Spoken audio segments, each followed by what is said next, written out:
সীমিত পরিসরে দাপ্তরিক কাজ শুরু হলেও এখনও রাস্তায় তাদের দায়িত্ব পালন করতে দেখা যাচ্ছে না। প্রিয় নম্বর সেট করে বিকাশে সেন্ড মানি করুন ফ্রি। বরিশালে ৬ দিন পর ১৪টি থানার সীমিত পরিসরে শুরু হয়েছে পুলিশের দাপ্তরিক কার্যক্রম, তবে কোনো টহল পুলিশকে দেখা যায়নি। এদিকে সার্বিক নিরাপত্তা নিশ্চিতে প্রত্যেক থানায় মোতায়েন আছে সেনা সদস্য। গাজীপুর মেট্রোপলিটনের ৮ থানার মধ্যে ৭টির কার্যক্রম শুরু হয়েছে।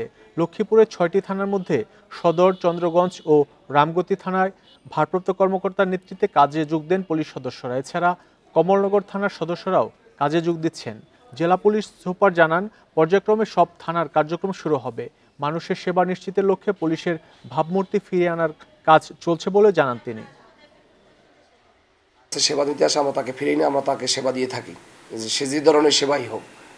আর আমাদের কার্যক্রম আমাদের ১৪৯ জন সে আমাদের যে হাই অফিসার ফোর্স সবাই আমাদের থানায় আছে, হাজির আছে। আমরা কোনো সমস্যা হলে সেনাবাহিনীর সহায়তায় সেগুলো সমাধান করার চেষ্টা করি।